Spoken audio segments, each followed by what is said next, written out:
let go of a lot of stuff. Obviously, Twitter became slimmed down a lot, and then you started making some more policy decisions. One of those policy decisions was to bring Donald Trump back. He hasn't actually tweeted yet. Right. Do you expect him to come back at any point? Like, have you spoken to him? I haven't spoken to him. I don't know. He may or may not come back.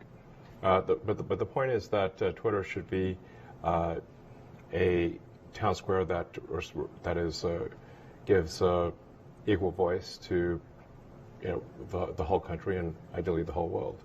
It should not be a partisan politics, and the more of a partisan politics that are on the very far left of the spectrum. San Francisco, Berkeley politics normally is quite niche, but if Twitter effectively acted as a megaphone for very niche regional politics and megaphone that to the world. So, in order for something to serve as a digital town square, it must,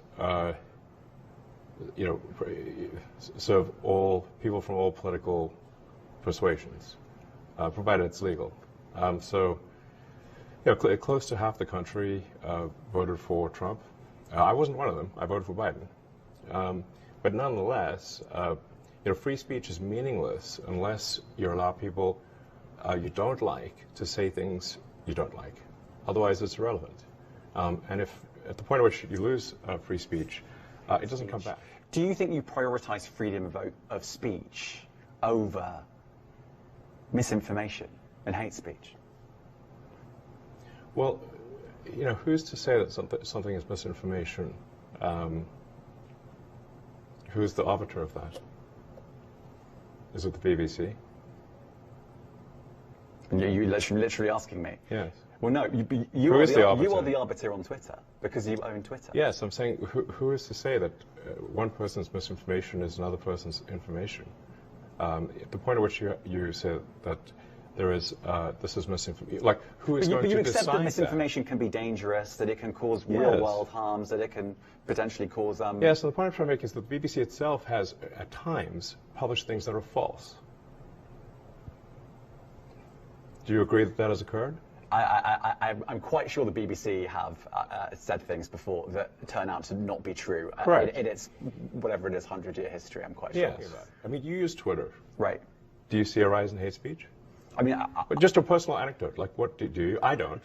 Personally, my For You, I would see I get more of that kind of content, yeah, personally. But I'm not going to talk to the rest of for the rest of Twitter. So you see more hate speech personally? I would say I would see more hateful content in that. Content you don't like or hateful? What do you mean to describe a hateful thing? Yeah, I mean, just content that will solicit a reaction, something that may include something that is slightly racist or slightly sexist, those kinds of things. So you think if something is slightly sexist, it should be banned? No, is that what you're saying? I'm not saying anything. I'm just curious. I'm trying to understand what you mean by hateful content. I'm asking for specific examples. And you just said that if something is slightly sexist, that's hateful content. Does that mean that it should be banned? Well, you've asked me whether my feed, whether it's got less or more. I'd say it's got slightly more. That's why I'm asking for examples. Can you name one example? I honestly don't use. Honestly, I don't. You can't name a single example. I'll tell you why. Because I don't actually use that For You feed anymore. Because I just don't particularly like it. But you said a lot of people are quite similar. I only look at hang on a second. My you said you've seen more hateful content, but you can't name a single example. Not even one. I'm not sure I've used that feed for the last 3 or 4 weeks. And well, then how did you see that hateful content? Because I've been using Twitter since you've taken it over for the last 6 months. Okay, so then you must have at some point seen the For You hateful content. I'm asking for one example. Right. And you can't give a single one. And I'm saying... Then I say, sir, that you don't know what you're talking about. Really? Yes, because you can't give me a single example of hateful content, not even one tweet. And yet you claimed that the hateful content was high. Well... That's false. No, what I claimed... You just lied.